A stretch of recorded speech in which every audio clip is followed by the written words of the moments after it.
श्रावण मास कथा अध्याय 10। श्री शिवाय नमस्तुभ्यम। हर हर महादेव। ओम नमः शिवाय।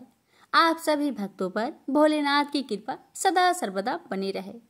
आज सुनेंगे श्री शिव महापुराण की 10वें अध्याय की कथा। भक्तों, 10वें अध्याय भगवान शिव के रहस्य को प्रकट करता है। जो इसे भक्ति भाव से सुनता है उसके सभी पाप नष्ट हो जाते हैं। इस अध्याय में शिव के आदि देव रूप की महिमा वर्णित है। श्रावण मास में इसका श्रवण करने से अक्षय पुण्य की प्राप्ति होती है। शिव जी की विशेष कृपा प्राप्त करने के लिए इसे संपूर्ण सुनना आवश्यक है। तो आइए मन को एकाग्र करें और श्री शिव महापुराण की इस कथा में डूब जाए। इसी मंगल कामना के साथ आज की वीडियो की शुभारंभ करती हूँ। तो आइए सुनते हैं श्री शिव महापुराण की आज की कथा की आगे की वृंतांत। ओम नमः शिवाय। हर हर महादेव। सूत जी बोले, हे महर्षियों, भस्म संपूर्ण मंगलों को देने वाला तथा उत्तम है। उनके 2 भेद बताए गए हैं। मैं उन भेदों का वर्णन करता हूँ, आप लोग सावधान होकर सुनिए। एक को महाभस्म जानना चाहिए और दूसरे को स्वल्प भस्म। महाभस्म के भी अनेक भेद है। वह 3 प्रकार का कहा गया है: स्रोत, स्मार्थ और लौकिक। स्वल्प भस्म के भी बहुत से भेदों का वर्णन किया गया है। स्रोत और स्मार्थ भस्म को केवल बीजों के ही उपयोग में आने के योग कहा गया है। तीसरा जो लौकिक भस्म है वह अन्य लोकों की भी उपयोग में आ सकता है। श्रेष्ठ महर्षियों ने यह बताया है कि बीजों को वैदिक मंत्र के उच्चारण पूर्वक भस्म धारण करना चाहिए। दूसरे लोगों के लिए बिना मंत्र के ही केवल धारण करने का विधान है। जले हुए गोबर से उत्पन्न होने वाला भस्म आग्नेय कहलाता है। हे महामुनि, वह भी त्रिपुंड का द्रव है। ऐसा कहा गया है, अग्निहोत्र से उत्पन्न हुआ भस्म का भी मनीषी पुरुषों को संग्रह करना चाहिए।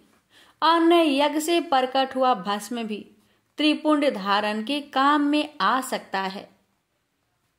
जाबालो उपनिषद में आए हुए अग्नि है इत्यादि 7 मंत्रों द्वारा जल मिश्रित भस्म से धूलन विभिन्न अंगों में मर्दन या लेपन करना चाहिए।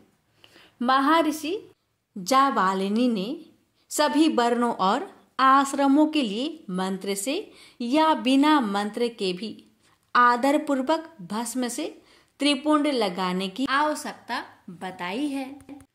समस्त अंगों में सजल भस्म को मलना अथवा विभिन्न अंगों में तिरछा त्रिपुंड लगाना, इन कार्य को मोक्षार्थी पुरुष परमादशे भी ना छोड़े, ऐसा श्रुति का आदेश है। भगवान शिव और विष्णु ने भी त्रियक त्रिपुंड धारण किया है।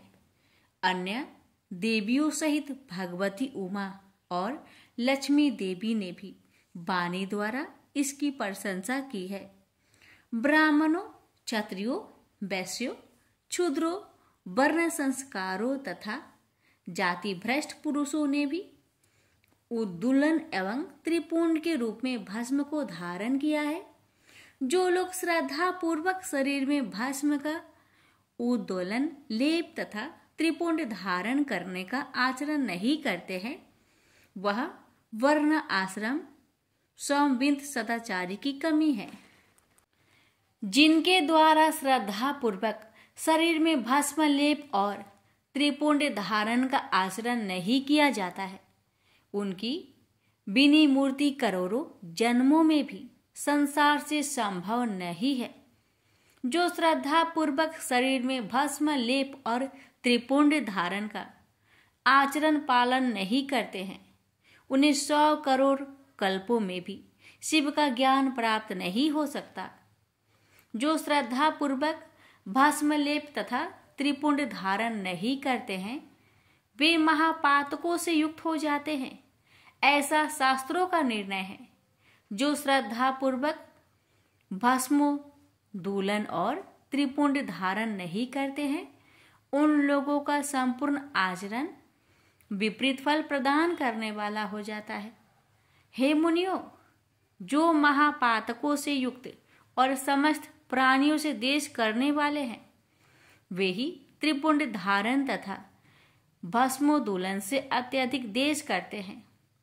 जो आत्मज्ञानी मनुष्य शिवागिन अग्निहोत्र का कार्य करके त्रयायुष संग जमदग्ने इस मंत्र से भस्म का मात्र स्पर्श ही कर लेता है, वह समस्त पापों से मुक्त हो जाता है। जो मनुष्य तीनों संध्या कालों में श्वेत भस्म के द्वारा त्रिपुंड धारण करता है, वह समस्त पापों से मुक्त होकर शिव सानिध्य का आनंद भोगता है। जो व्यक्ति श्वेत भस्म से अपने मस्तक पर त्रिपुंड धारण करता है, वह अनादि भूत लोकों को प्राप्त कर अमर हो जाता है। बिना भस्म स्नान किए सदचर ओम नमः शिवाय मंत्र का जप नहीं करना चाहिए। विधि पूर्वक भस्म से त्रिपुंड धारण करके ही इसका जप करना चाहिए। दयाहीन अधम महापापों से युक्त उपपापों से युक्त मूर्ख अथवा पतित व्यक्ति भी जिस देशों में नित्य भस्म धारण करते हैं, वह देश सदैव संपूर्ण तीर्थों और यज्ञों से परिपूर्ण ही रहता है।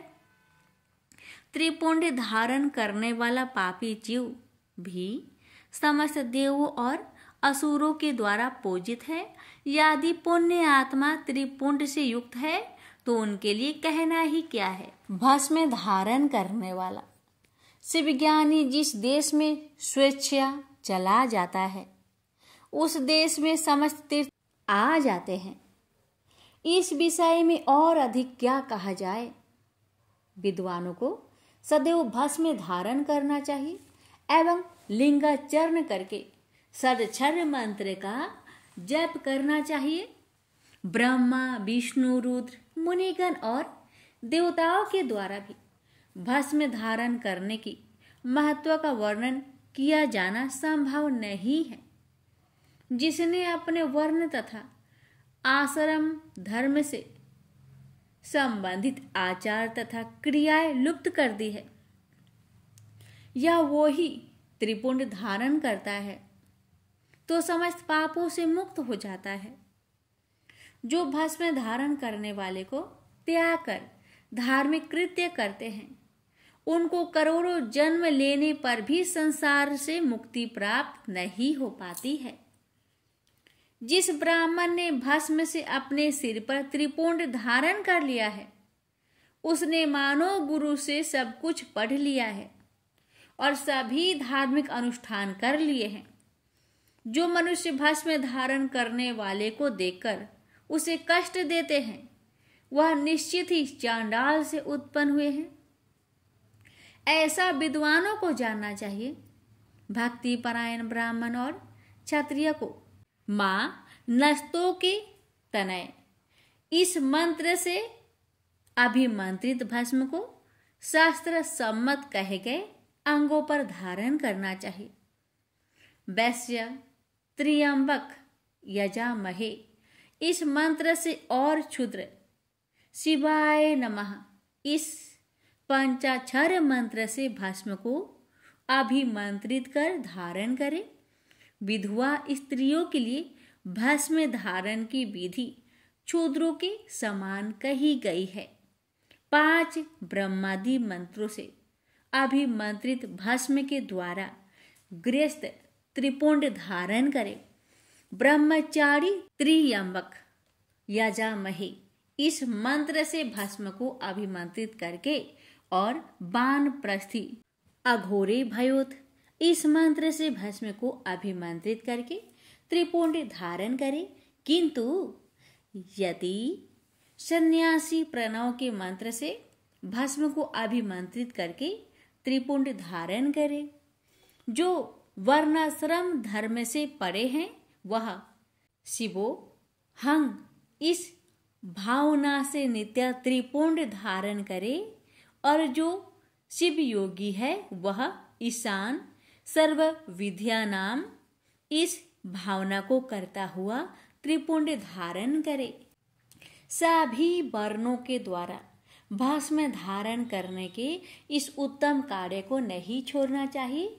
अन्य जीवों को भी सदा भस्म धारण करना चाहिए, ऐसा भगवान शिव का आदेश है। भस्म स्नान करने से जितने कण शरीर में प्रवेश करते हैं उतने ही शिवलिंगों को वह धारण अपने शरीर में धारण करता है।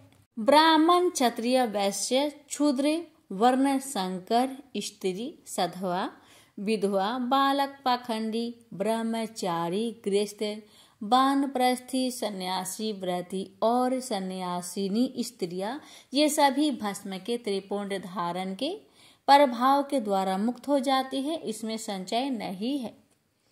जैसे ज्ञानवश या अज्ञानवश धारण की गई अग्नि सबके समान रूप से जलाती है, वैसे ही ज्ञान या अज्ञानवश धारण किया गया भस्म भी समान रूप से सभी मनुष्यों को पवित्र करता है। भस्म तथा रुद्राक्ष धारण के बिना जल अथवा अन्न को अंश मात्र भी नहीं खाना चाहिए।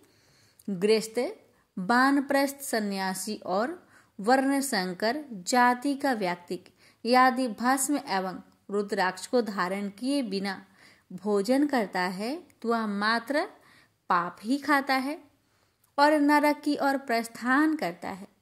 ऐसे समय में उन वर्ण धर्मों का वह व्यक्ति गायत्री मंत्र के जप से तथा यदि सन्यासी मुख्य प्रणव मंत्र के जप से प्रायश्चित करके मुक्ति प्राप्त कर सकता है।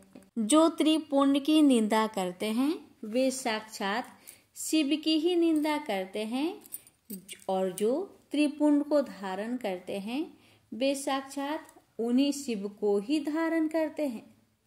भस्म रहित भाल को धिक्कार है, शिवालय शिव मंदिर रहित ग्राम को धिक्कार है, शिवाचरण से रहित जन्म को धिक्कार है, और शिव ज्ञान रहित विद्या को धिक्कार है। जो लोग तीनों लोकों के आधार स्वरूप महेश्वर भगवान शिव की निंदा करते हैं और त्रिपुंड धारण करने वाले की निंदा करते हैं, उनको तो देखने से ही पाप लगता है। वे वर्ण संकर, सुअर, असुर, खर, गधा, सावन, कुत्ता, क्रोष्टु, सियार तथा कीड़े मकोड़े के समान ही उत्पन्न होते हैं, और उन नरकगामी व्यक्तियों का यह जन्म मात्र पाप करने के लिए ही होता है। भगवान शिव की तथा त्रिपुंड धारण करने वाले उनके भक्तों की जो निंदा करते हैं वह रात में देखने पर चंद्रमा के दर्शन से और दिन में देखने पर सूर्य के दर्शन से शुद्धि प्राप्त होती है। मात्र इतना ही नहीं, स्वप्न में भी उन्हें देखने से पाप लगता है। अतः स्वप्न में जो उन्हें देखे उसको अपनी शुद्धि के लिए श्रुति में कहे गए रुद्र सूक्त का आदर पूर्वक पाठ करना चाहिए, तभी उससे छुटकारा मिल सकता है। उनसे बात करने से नरक होता है, उस नरक से मुक्ति प्राप्त करना असंभव है। जो भस्म, त्रिपुंड आदि धारण करने वाले पुरुष की निंदा करते हैं वे निश्चित ही मूर्ख हैं। हे मुने, तांत्रिक, ऊर्ध्व त्रिपुंड धारण करने वाले तथा तपाए हुए चक्र आदि चिन्हों को धारण करने वाले इस शिव यज्ञ के अधिकारी नहीं है, वे इस यज्ञ से बहिष्कृत हैं। बृहज्जाबालोपनिषद में कहे गए हैं कि लोग ही उस यज्ञ में अधिकारी हैं। प्रयत्न पूर्वक उन्हें शिव यज्ञ के कार्य में सम्मिलित करना चाहिए, उन्हें भस्म लगाना चाहिए। विभूति का चंदन से या चंदन में विभूति का मिश्रण कर बनाए गए मिश्रित भस्म से मस्तक पर त्रिपुंड धारण करना चाहिए। कुछ भी हो, मस्तक पर विभूति धारण करना आवश्यक है। यदि बुद्धि नहीं है तो भी यह करना सदा लोगों के लिए ही आवश्यकता ही है। ब्रह्मचारिणी सधवा तथा विधवा स्त्रियों और ब्रह्मादि द्विजों को केश प्रयत्न भस्म धारण करना चाहिए। इसी प्रकार ब्रह्मचार्य आदि आश्रम वालों को भी स्वच्छ विभूति धारण करना उचित है, क्योंकि विभूति मोक्ष देने वाली और समस्त पापों का नाश करने वाली है। जो भस्म द्वारा विधि पूर्वक त्रिपुंड धारण करता है वह ब्रह्म हत्या आदि महापातक समूहों और उच्चिष्ट आनंदी भक्षण उपपातकों से मुक्त हो जाता है। ब्रह्मचारी, गृहस्थ, वानप्रस्थी और सन्यासी ये चारों आश्रम ब्राह्मण, क्षत्रिय, वैश्य, शूद्र तथा अन्य वर्ण संकर ये चारों वर्ण और उपवर्ण के लोग पतित अथवा नीच मनुष्य भी विधि पूर्वक शरीर पर भस्म, उदल धूलन और त्रिपुंड धारण करके शुद्ध हो जाते हैं, क्योंकि सम्यक रूप से धारण की गई भस्म से तत्काल ही पाप राशि से मुक्ति प्राप्त हो जाती है। भस्म धारण करने वाला व्यक्ति विशेष रूप से स्त्री हत्या, गौ हत्या, वीर हत्या और अश्व हत्या आदि पापों से मुक्त हो जाता है। इसमें संचय नहीं है।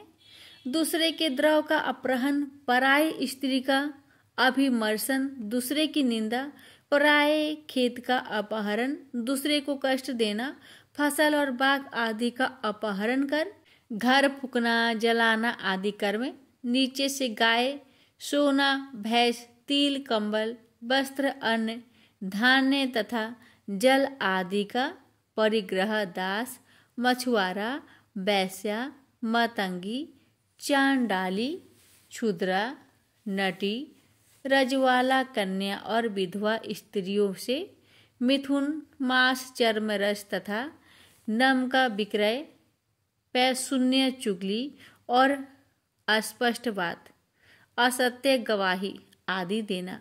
इस प्रकार से अन्य असंख्य विभिन्न प्रकार के पाप त्रिपुंड धारण करने के प्रभाव से तत्काल ही नष्ट हो जाते हैं।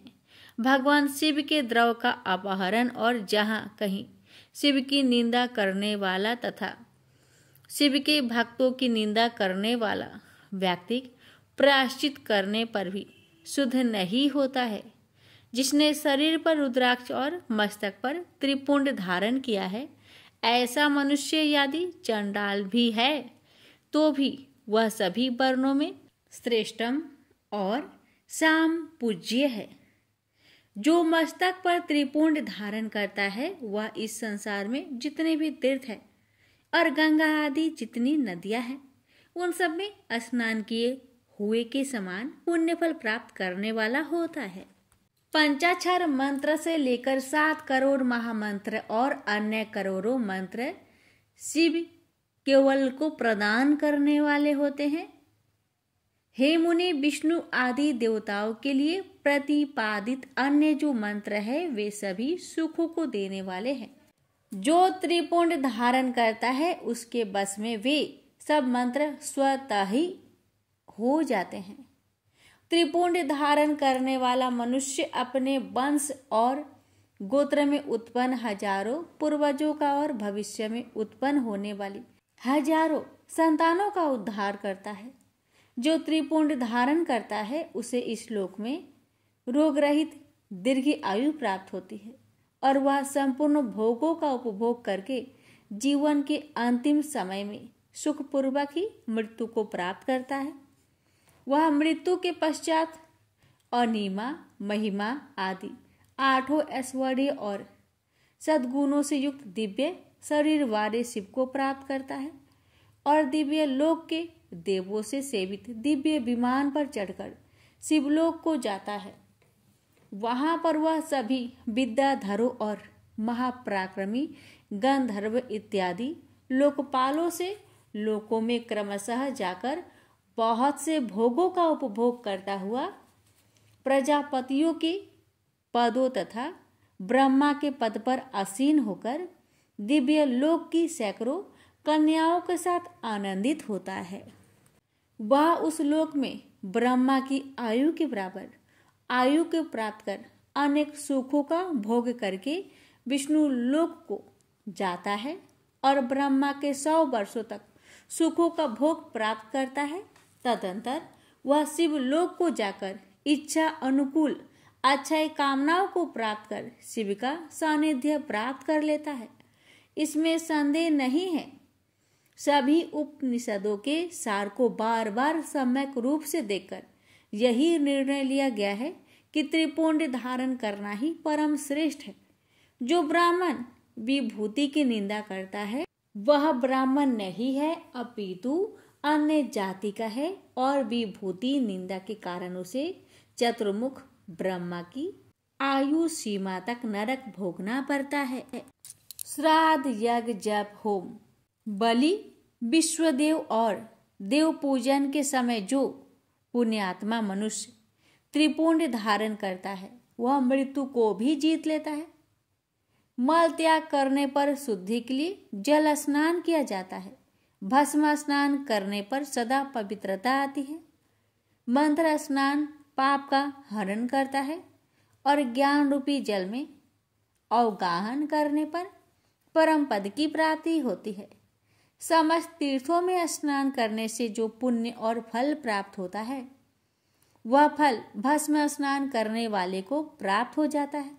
भस्म स्नान ही परम श्रेष्ठ तीर्थ है जो प्रतिदिन गंगा तीर्थ स्नान के समान है। भस्म रूपी साक्षात शिव है जो त्रिलोक्यों को पवित्र करने वाला है। बिना त्रिपुंड धारण किए हुए जो ब्राह्मण स्नान, ध्यान, दान और जप आदि अनुष्ठान कर्म करता है वह न तो स्नान है, न ध्यान है, न दान है और न जप आदि अन्य अनुष्ठित कर्म ही है। वानप्रस्थ, कन्या और दीक्षा रहित मनुष्य को मध्या के पूर्व ही जल से युक्त त्रिपुंड धारण करना चाहिए, किंतु मध्याह्न के पश्चात जल रहित भस्म से त्रिपुंड धारण करना उचित है। इस प्रकार श्रद्धा पूर्वक दृढ़ निश्चय वाला जो व्यक्ति नित्य त्रिपुंड धारण करता है उसे ही शिव भक्त जानना चाहिए। उसी को भुक्ति तथा मुक्ति भी प्राप्त होती है। जिसके अंग पर प्रचुर पुण्य देने वाला एक भी रुद्राक्ष नहीं है और वह त्रिपुंड से भी रहित है, उसका जन्म लेना व्यर्थ है। इसके पश्चात भस्म धारण तथा त्रिपुंड की महिमा एवं विधि बताकर सूत जी ने फिर कहा, हे महर्षियों, इस प्रकार मैंने संक्षेप से त्रिपुंड का महात्म्य बताया है। यह समस्त प्राणियों के लिए गोपनीय रहस्य है, अतः आपको भी इसे गुप्त ही रखना चाहिए। मुनिवरों, ललाट आदि सभी निर्दिष्ट स्थानों में जो भस्म से 3 तिरछी रेखाएं बनाई जाती है उन्हीं को विद्वानों ने त्रिपुंड कहा है। भावों के मध्य भाग से लेकर जहाँ तक भावों का अंत है उतना बड़ा त्रिपुंड ललाट में धारण करना चाहिए। मध्यमा अनामिका उंगली से 2 रेखाएं करके बीच में अंगुष्ठा द्वारा प्रतिलोभ भाव से की गई रेखा त्रिपुंड कहलाती है, अथवा बीच की 3 उंगलियों से भस्म लेकर यत्न पूर्वक भक्ति भाव से ललाट में त्रिपुंड धारण करे। त्रिपुंड अत्यंत उत्तम तथा भोग और मोक्ष को देने वाला है। त्रिपुंड की 3 रेखाओं में से प्रत्येक की 9 देवता हैं जो सभी अंगों में स्थित है। मैं उनका परिचय देता हूँ, सावधान होकर सुनो। हे मुनिवर, प्रणव का प्रथम अक्षर आकार, ग्रह प्रत्यय, अग्नि, पृथ्वी, धर्म, रजोगुण, ऋग्वेद, क्रियाशक्ति, प्रता, सवन तथा महादेव, ये त्रिपुंड की प्रथम रेखा के 9 देवता है।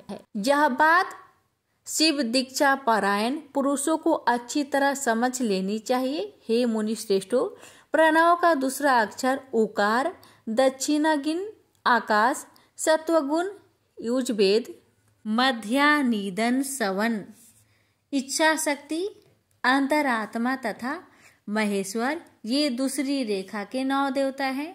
ऐसा शिव दीक्षित लोगों को जानना चाहिए।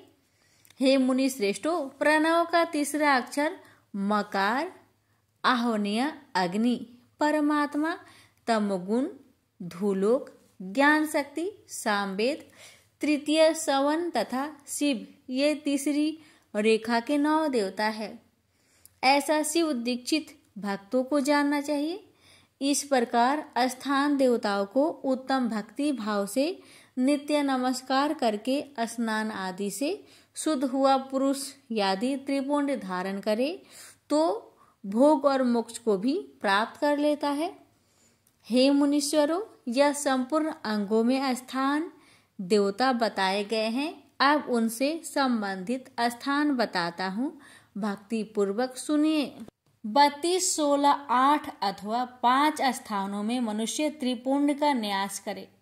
मस्तक, ललाट, दोनों कान, दोनों नेत्र, दोनों नासिका, मुख, कंठ, दोनों हाथ, दोनों कोहनी, दोनों कलाई, हृदय, दोनों पार्श्व भाग, नाभि, दोनों अंडकोश, दोनों उरु, दोनों गुल्फ, दोनों घुटने, दोनों पिंडली और दोनों पैर। ये 32 उत्तम स्थान है। इनमें क्रमशः अग्नि, जल, पृथ्वी, वायु, 10 दिक् प्रदेश, 10 दिक्पाल तथा 8 वसुओं का निवास है। धराधर, ध्रुव, सोम, आप, अनिल, अनल, पर्यूष और प्रभास ये 8 वसु कहे गए हैं। इन सब का नाम मात्र लेकर इनके स्थानों में विद्वान पुरुष त्रिपुंड धारण करे अथवा एकाग्रचित होकर 16 स्थानों में ही त्रिपुंड धारण करे।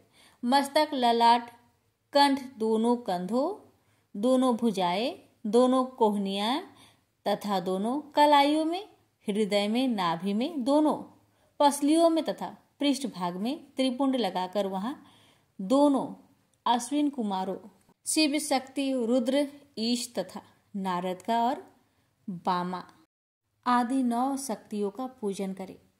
ये सब मिलकर 16 देवता है। अश्विन कुमार युगल कहे गए हैं।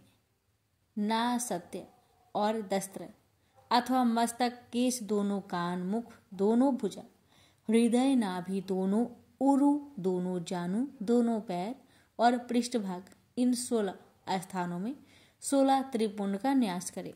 मस्तक में शिव, केशों में चंद्रमा, दोनों कानों में रुद्र और ब्रह्मा, मुख में विघ्नराज गणेश, दोनों भुजाओं में विष्णु और लक्ष्मी, हृदय में शंभु, नाभि में प्रजापति, दोनों उरुओं में नाग और नाग कन्याएं, दोनों घुटनों में ऋषि कन्याएं, दोनों पैरों में समुद्र तथा विशाल पृष्ठ भाग में संपूर्ण तीर्थ देवता रूप से विराजमान है।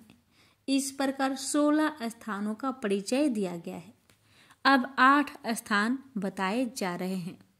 गुहा स्थान, ललाट, परम उत्तम कर्णयुगल, दोनों कंधे, हृदय और नाभि, ये 8 स्थान हैं।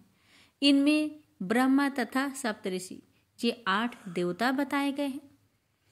हे मुनीश्वरों, भस्म के स्थानों को जानने वाले विद्वानों ने इस तरह 8 स्थानों का परिचय दिया है। अथवा मस्तक, दोनों भुजाएं, हृदय और नाभि, इन 5 स्थानों को भस्म वेता पुरुषों ने भस्म धारण करने के योग बताया है। यथा संभव देश काल आदि की अपेक्षा रखते हुए उद्धूलन भस्म को अभिमंत्रित करना और जल में मिलाना आदि कार्य करे। यदि उद्धूलन में भी असमर्थ हो तो त्रिपुंड आदि लगाए। त्रिनेत्रधारी तीनों गुणों के आधार तथा तीनों देवताओं के जनक भगवान शिव का स्मरण करते हुए नमः शिवाय कहकर ललाट में त्रिपुंड लगाए। ईशाभ्यांग नमः ऐसा कहकर दोनों पार्श्व भागों में त्रिपुंड धारण करे। बीजाभ्यांग नमः यह बोलकर दोनों परकोष्ठों में भस्म लगाए। पितृभ्यांग नमः कहकर नीचे के अंगों में, उमे शाभ्यांग नमः कहकर ऊपर के अंगों में तथा भीमाय नमः कहकर पीठ में और सिर के पिछले भाग में त्रिपुंड लगाना चाहिए। सूत जी बोले, हे महाप्राग, हे महामते शिवरूप, हे सौनक ऋषि। अब मैं संक्षेप से रुद्राक्ष का महात्म्य बता रहा हूँ, सुनिए। रुद्राक्ष शिव को बहुत ही प्रिय है, इसे परम पावन समझना चाहिए। रुद्राक्ष के दर्शन से, स्पर्श से तथा उस पर जप करने से वह समस्त पापों का अपहरण करने वाला माना गया है। हे मुने, पूर्व काल में परमात्मा शिव ने समस्त लोगों का उपकार करने के लिए देवी पार्वती के सामने रुद्राक्ष की महिमा का वर्णन किया था। शिव जी बोले, हे महेश्वरी, हे शिवे, मैं आपके प्रेम बस भक्तों के हित की कामना से रुद्राक्ष की महिमा का वर्णन करता हूँ, सुनिए। हे महेशानी, पूर्व काल की बात है। मैं मन को संयम रखकर हजारों दिव्य वर्षों तक घोर तपस्या में लगा रहा। हे परमेश्वरी, मैं संपूर्ण लोगों का उपकार करने वाला स्वतंत्र परमेश्वर हूँ। एक दिन सहसा मेरा मन क्षुब्ध हो उठा, अतः उस समय मैंने लीलावशी अपने दोनों नेत्र खोले।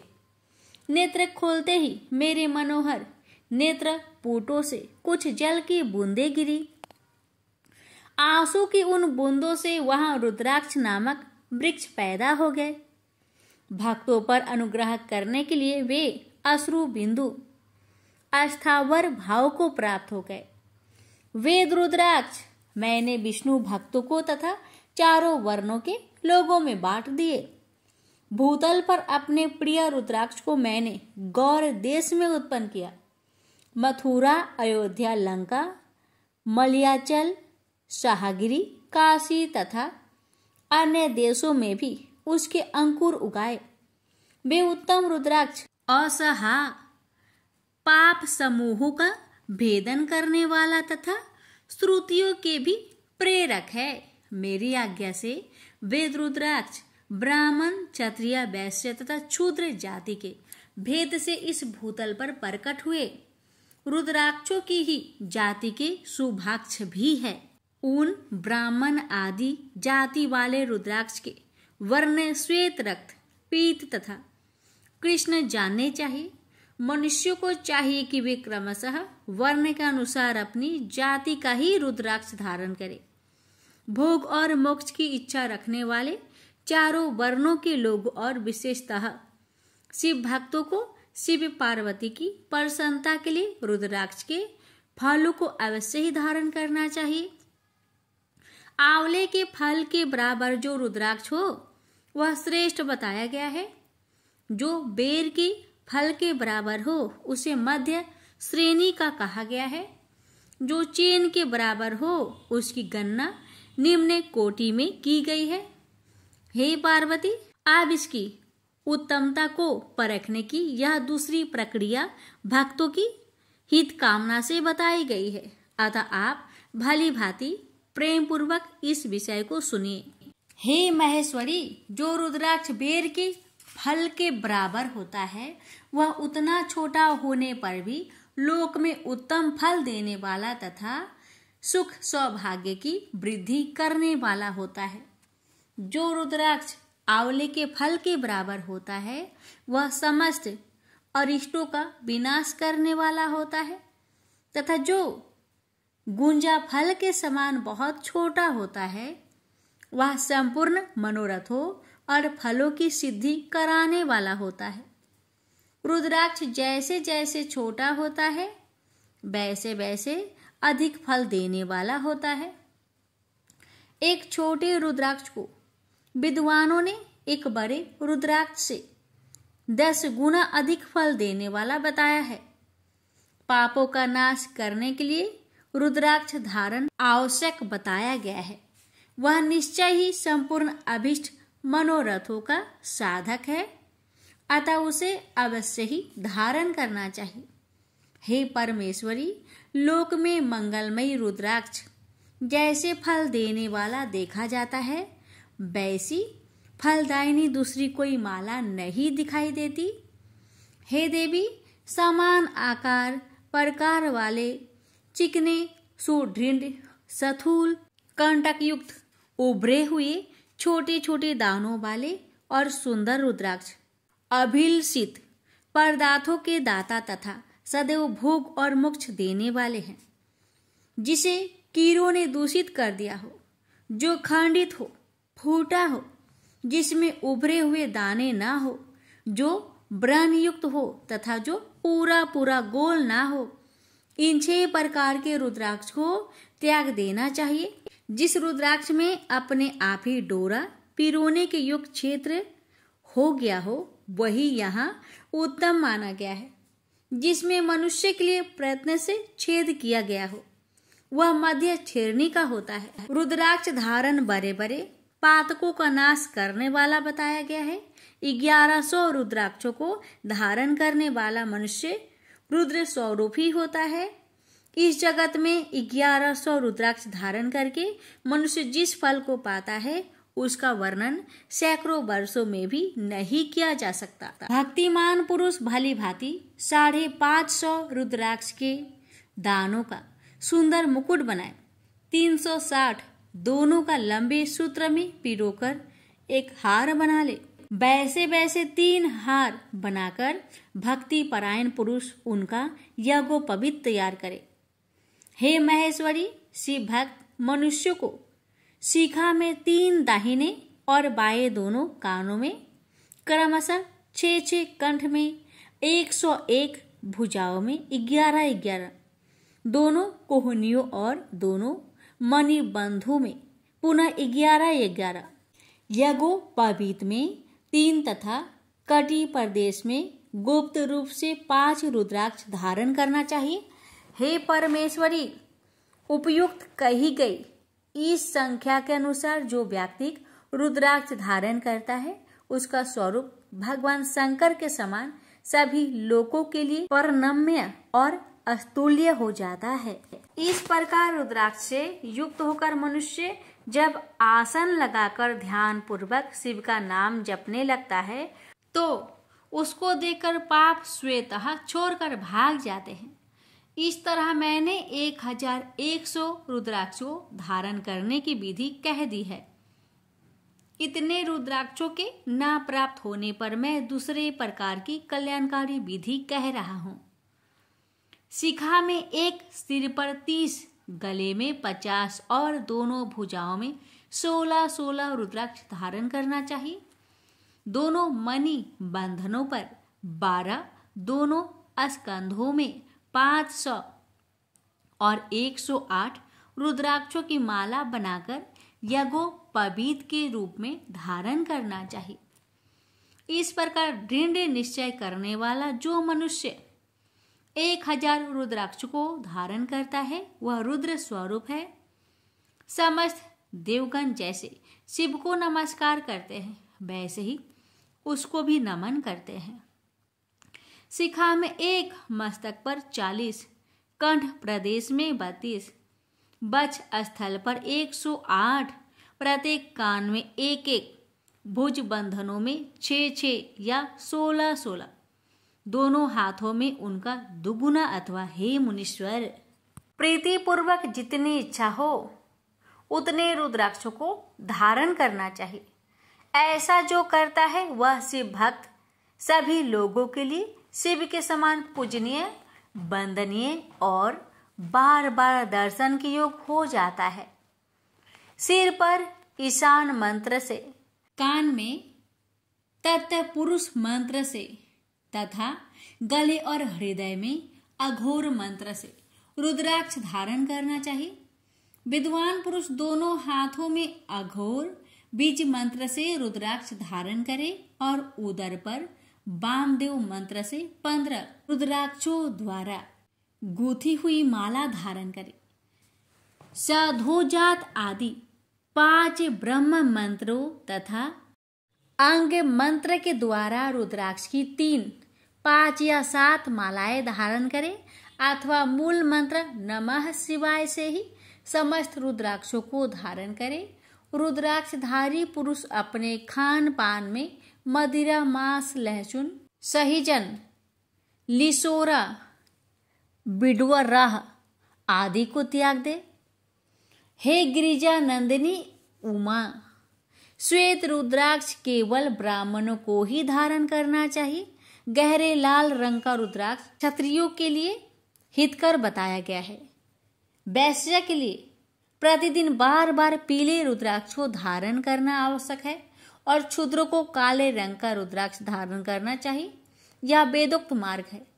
ब्रह्मचारी, वानप्रस्थ, गृहस्थ और सन्यासी सबको नियम पूर्वक रुद्राक्ष धारण करना चाहिए। इसे धारण किए बिना ना रहे, यह परम रहस्य है। इसे धारण करने का सौभाग्य बड़े पुण्य से प्राप्त होता है। इसे त्यागने वाला व्यक्ति नरक को जाता है। हे उमे, पहले आंवले के बराबर और फिर उससे भी छोटे रुद्राक्ष धारण करे, जो रोग युक्त हो, जिनमें दाने ना हो, जिन्हें कीड़ों ने खा लिया हो, जिनमें पिराने योग्य छेद ना हो। ऐसे रुद्राक्ष मंगलाकांक्षी पुरुषों को नहीं धारण करना चाहिए। रुद्राक्ष मेरा मंगलमय लिंग विग्रह है।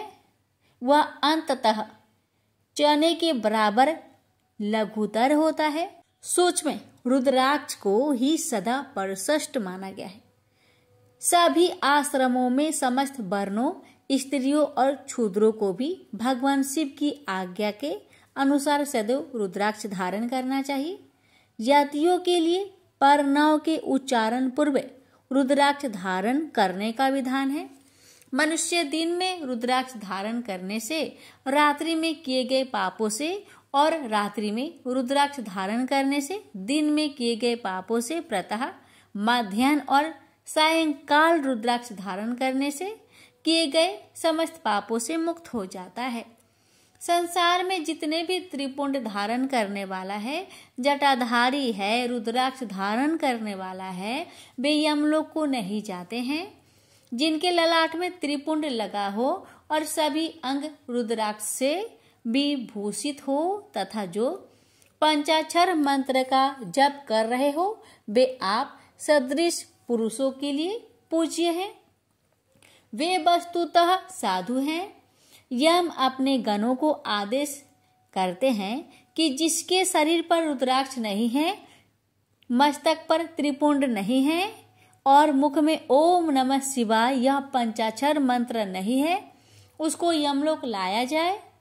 भस्म एवं रुद्राक्ष के उस प्रभाव को जानकर या ना जानकर जो भस्म और रुद्राक्ष को धारण करने वाले हैं, वे सर्वदा हमारे लिए पूज्य हैं। उन्हें यमलोक नहीं लाना चाहिए।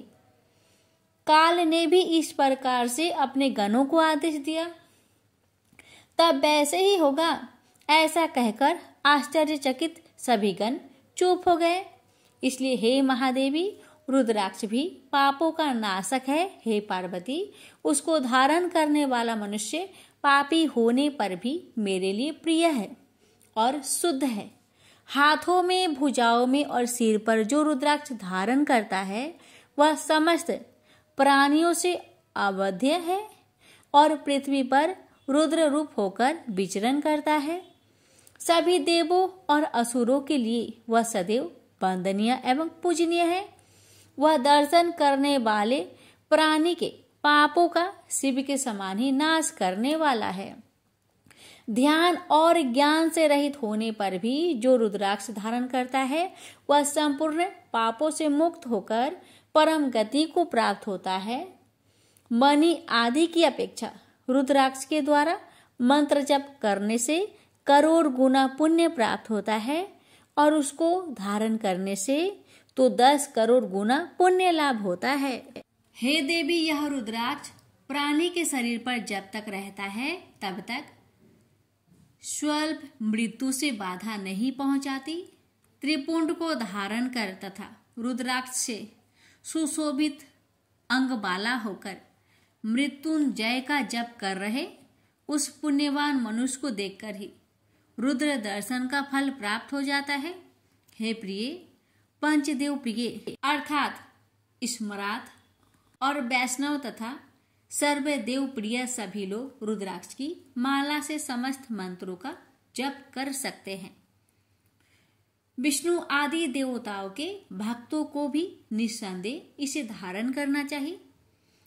रुद्र भक्त के लिए तो विशेष रूप से रुद्राक्ष धारण करना आवश्यक है। हे पार्वती, रुद्राक्ष अनेक प्रकार के बताए गए हैं। मैं उनके भेदों का वर्णन करता हूँ। वे भेद लोक और मोक्ष रूप फल देने वाले हैं। तुम उत्तम भक्ति भाव से उनका परिचय सुनो। एक मुख वाला रुद्राक्ष साक्षात शिव का स्वरूप है। वह भोग और मोक्ष रूपी फल प्रदान करता है। उसके दर्शन मात्र से ही ब्रह्म हत्या पाप नष्ट हो जाता है। जहाँ रुद्राक्ष की पूजा होती है वहां से लक्ष्मी दूर नहीं जाती। उस स्थान के सारे उपद्रव नष्ट हो जाते हैं तथा वहां रहने वाले लोगों की संपूर्ण कामनाएं पूर्ण होती है। 2 मुख वाला रुद्राक्ष देव देवेश्वर कहा गया है। वह संपूर्ण कामनाओं और फलों को देने वाला है। वह विशेष रूप से गौ हत्या का पाप नष्ट करता है। 3 मुख वाला रुद्राक्ष सदा साक्षात साधन का फल देने वाला है। उसके प्रभाव से सारी विद्याएं प्रतिष्ठित हो जाती है। 4 मुख वाला रुद्राक्ष साक्षात ब्रह्म का रूप है और ब्रह्म हत्या के पाप से मुक्ति देने वाला है। उसके दर्शन और स्पर्श से शीघ्र ही धर्म, अर्थ, काम और मोक्ष इन चारों पुरुषार्थों की प्राप्ति होती है। 5 मुख वाला रुद्राक्ष साक्षात कालगिन रुद्र रूप है। वह सब कुछ करने में समर्थ, सबको मुक्ति देने वाला तथा संपूर्ण मनोवांछित फल प्रदान करने वाला है। वह पंचमुख रुद्राक्ष अगम्य स्त्री के साथ गमन और पापान्य भक्षण से उत्पन्न समस्त पापों को दूर कर देता है। 6 मुखों वाला रुद्राक्ष कार्तिकेय का स्वरूप है। यदि दाहिनी बाह में उसे धारण किया जाए तो धारण करने वाला मनुष्य ब्रह्म हत्या आदि पापों से मुक्त हो जाता है। इसमें संशय नहीं है। हे महेश्वरी, 7 मुख वाला रुद्राक्ष अनंग नाम से प्रसिद्ध है। हे देवेशी, उसको धारण करने से दरिद्र भी ऐश्वर्यशाली हो जाता है। 8 मुख वाला रुद्राक्ष अष्टमूर्ति भैरव रूप है। उसको धारण करने से मनुष्य पूर्ण आयु होता है और मृत्यु के पश्चात शूलधारी शंकर हो जाता है। 9 मुख वाले रुद्राक्ष को भैरव तथा कपिल मुनि का प्रतीक माना गया है अथवा 9 रूप धारण करने वाले महेश्वरी दुर्गा उसकी आदि शास्त्रीय देवी मानी गई है। जो मनुष्य भक्ति परायण होकर अपने बाएं हाथ में 9 मुख रुद्राक्ष धारण करता है वह निश्चय ही मेरे समान सर्वेश्वर हो जाता है। इसमें संशय नहीं है। हे महेश्वरी, 10 मुख वाला रुद्राक्ष साक्षात भगवान विष्णु का रूप है। हे देवेशी, उसको धारण करने से मनुष्य की संपूर्ण कामनाएं पूर्ण हो जाती है। हे परमेश्वरी, 11 मुख वाला जो रुद्राक्ष है वह रुद्र रूप है। उसको धारण करने से मनुष्य सर्वत्र विजयी होता है। 12 मुख वाले रुद्राक्ष को केश प्रदेश में धारण करे। उसको धारण करने से मानो मस्तक पर 12 आदित्य विराजमान हो जाते हैं। 13 मुख वाला रुद्राक्ष विश्व देवों का स्वरूप है। उसको धारण करके मनुष्य संपूर्ण अभिष्टों को प्राप्त करता है तथा सौभाग्य और मंगल लाभ करता है। 14 मुख वाला जो रुद्राक्ष है वह परम शिव रूप है। उसे भक्ति पूर्वक मस्तक पर धारण करें, इससे समस्त पापों का नाश हो जाता है। हे गिरिजा कुमारी, इस प्रकार मुखों के भेद से रुद्राक्ष के 14 भेद बताए गए हैं। अब तुम क्रमशः उन रुद्राक्ष के धारण करने के मंत्र को प्रसन्नता पूर्वक सुनो। पहला ओम ह्रीं नमः, दूसरा ओम नमः, तीसरा क्लीं नमः, चौथा ओम ह्रीं नमः, पांचवा ओम ह्रीं नमः, छठा ओम ह्रीं हूं नमः, सातवां ओम हूं नमः, आठवां ओम हूं नमः, नौवां ओम ह्रीं हूं नमः, 10वां ओम ह्रीं नमः, 11वां ओम ह्रीं हुं नमः 12वां, ओम क्रों च्रों ट्रों नमः 13वां, ओम ह्रीं नमः 14वां, ओम नमः। इन 14 मंत्र द्वारा क्रमशः 1 से लेकर 14 मुख वाले रुद्राक्ष को धारण करने का विधान है। साधक को चाहिए कि वह निद्रा और आलस्य का त्याग करके श्रद्धा भक्ति से संपन्न होकर संपूर्ण मनोरथों की सिद्धि के लिए उस मंत्रों द्वारा उन रुद्राक्ष को धारण करे। इस पृथ्वी पर जो मनुष्य मंत्र के द्वारा अभिमंत्रित किए बिना ही रुद्राक्ष धारण करता है, वह क्रमशः 14 इंद्रों के काल प्रयत्न घोर नरक को जाता है। रुद्राक्ष की माला धारण करने वाले पुरुष को देखकर भूत प्रेत पिशाच डाकिनी शाकिनी तथा जो अन्य द्रोहकारी राक्षस आदि हैं, वे सब के सब दूर भाग जाते हैं। जो कृत्रिम अभिचार आदि कर्म प्रयुक्त होते हैं, वे सब रुद्राक्षधारी को देखकर सशंक हो दूर चले जाते हैं। हे पार्वती, रुद्राक्ष मालाधारी पुरुष को देखकर मैं शिव, भगवान विष्णु, देवी दुर्गा, गणेश, सूर्य तथा अन्य देवता भी प्रसन्न हो जाते हैं। हे महाश्वरी, इस प्रकार रुद्राक्ष की महिमा को जानकर धर्म की वृद्धि के लिए भक्ति पूर्वक पूर्वोक्त मंत्र द्वारा विधिवत उसे धारण करना चाहिए। हे मुनीश्वरों, इस प्रकार परमात्मा शिव ने भगवती पार्वती के सामने भुक्ति तथा मुक्ति प्रदान करने वाले भस्म तथा रुद्राक्ष के महात्म्य का वर्णन किया था। भस्म और रुद्राक्ष को धारण करने वाले मनुष्य भगवान शिव को अत्यंत प्रिय है। उसको धारण करने के प्रभाव से ही भुक्ति मुक्ति दोनों प्राप्त हो जाती है, इसमें संदेह नहीं है। भस्म और रुद्राक्ष धारण करने वाला मनुष्य शिव भक्त कहा जाता है। भस्म एवं रुद्राक्ष से युक्त होकर जो मनुष्य शिव प्रतिमा के सामने स्थित होकर ओम नमः शिवाय इस पंचाक्षर मंत्र का जप करता है, वह पूर्ण भक्त कहलाता है। बिना भस्म का त्रिपुंड धारण किए और बिना रुद्राक्ष माला लिए जो महादेवी का पूजन करता है, उससे पूजित होने पर भी महादेव अभिष्ट फल प्रदान नहीं करते। हे मुनीश्वर, सभी कामनाओं को परिपूर्ण करने वाले भस्म और रुद्राक्ष के महात्म्य को मैंने सुनाया। जो इस रुद्राक्ष और भस्म के महात्म्य को भक्ति पूर्वक सुनता है, उसकी सभी कामनाएं पूर्ण हो जाती है। वह पुत्र पौत्र आदि के साथ इस लोक में सभी प्रकार के सुख भोग कर अंत में मोक्ष को प्राप्त होता है और भगवान शिव का अति प्रिय हो जाता है। हे मुनीश्वर, इस प्रकार मैंने शिव की आज्ञा के अनुसार उत्तम मुक्ति देने वाली विधेश्वर संहिता आपके समक्ष कही है। प्रेम से बोलिए हर हरे महादेव।